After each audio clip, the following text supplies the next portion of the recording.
MD drugs विक्री करणारा युवक अटकेत, रुपये 1.42 लाखांचा मुद्देमाल जप्त। नाशिक शहरातील अंमली पदार्थ विरोधी पथकाने मोठी कारवाई करत अरबाज कुरेशी द्वारकानगरी या युवकाला एमडी ड्रग्ज विक्रीकरिता अटक केली आहे। पोलिसांनी आरोपीकडून 18.5 gram mephedrone, MD drugs, mobile आणि रोख रक्कम असा एकूण 1,42,890 रुपये किमतीचा मुद्देमाल जप्त केला आहे। असा उलगडा झालाय। गुन्ह्याचा अंमली पदार्थ विरोधी पथकाच्या प्रभारी वरिष्ठ पोलीस निरीक्षक सुशीला कोल्हे यांना गोपनीय माहिती मिळाली की अरबाज कुरेशी हा पखाल रोड रॉयल कॉलनी येथील गार्डनमध्ये एमडी ड्रग्ज विक्रीसाठी येणार आहे। त्यानुसार पोलिसांनी सापळा रचून आरोपीला रंगेहात पकडले। गुन्हा दाखल, पुढील तपास सुरू।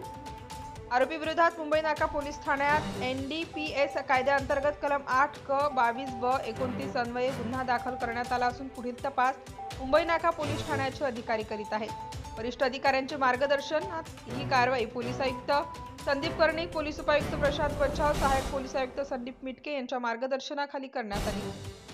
कारवाईत वरिष्ठ पोलीस निरीक्षक सुशीला कोल्हे, वरिष्ठ पोलीस निरीक्षक संतोष नरुटे, सहाय्यक पोलीस निरीक्षक विशाल पाटील, पोलीस उपनिरीक्षक दिलीप भोई, सहाय्यक पोलीस उपनिरीक्षक रंजन बेंडाळे, सहाय्यक पोलीस उपनिरीक्षक देवकिसन गायकर, सहाय्यक पोलीस उपनिरीक्षक मंगला जगताप व अंमली पदार्थ विरोधी पथकातील अधिकाऱ्यांनी महत्त्वाची भूमिका बजावली।